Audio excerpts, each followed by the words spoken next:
Bismillahirrahmanirrahim. Berikut ini adalah pembahasan tentang perhitungan haul harta piutang. Nah, perihal perhitungan haul piutang, kalau kita setuju bahwa hal itu terkena zakat, menurut sebagian ulama, haulnya itu dihitung sejak hari pertama menjadi piutang.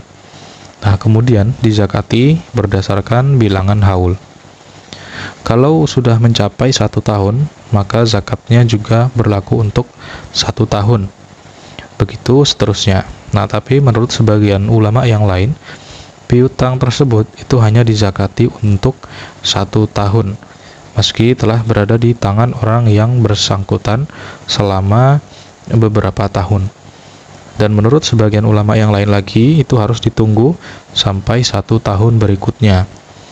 Dengan kata lain, mereka ini tidak mewajibkan zakat pada piutang. Ulama-ulama yang menganggap piutang dikenai zakat berdasarkan jumlah haul itu karena mereka menyamakan piutang dengan uang yang ada di tangan. Sementara ulama-ulama yang menganggap bahwa zakat itu hanya dikenakan untuk 1 haul atau 1 tahun saja, meski telah berlalu beberapa tahun di tangan orang yang bersangkutan. Sampai sekarang Ibnu Rushd tidak mengetahui apakah argumen atau hujah yang mereka jadikan sebagai dasarnya. Sebab selama masih dalam status piutang, hal itu bisa dikenakan zakat dan bisa juga tidak. Jika tidak dikenakan zakat, maka tidak perlu dibahas lagi. Yang jelas, haulnya dimulai sejak orang yang bersangkutan itu menerima pembayaran piutang tersebut. Dan jika dikenakan zakat, bisa disyaratkan haul dan bisa juga tidak. Dan jika disyaratkan, maka harus diperhitungkan jumlahnya.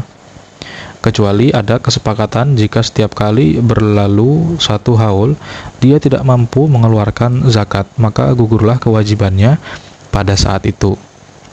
Sebab pada hakikatnya zakat diwajibkan berdasarkan 2 syarat, yaitu adanya harta dan telah berlalu waktu 1 tahun atau haul.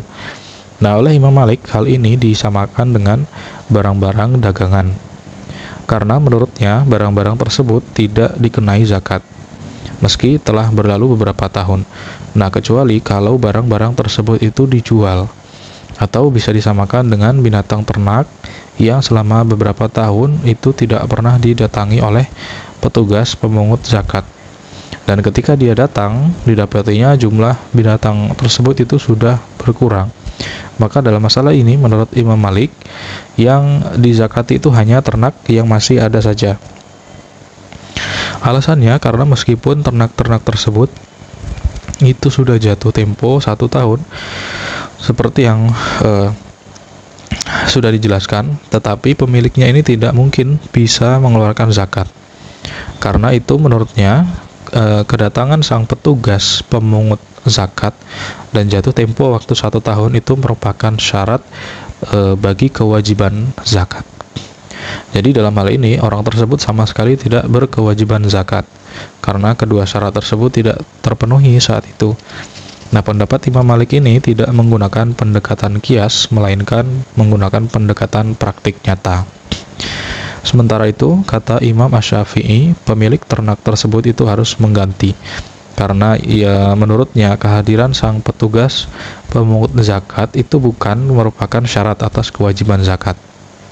Pendapat Imam Malik inilah yang kemudian dijadikan pedoman oleh ulama-ulama yang berpendapat bahwa seseorang hanya boleh menyerahkan zakat hartanya kepada sang imam.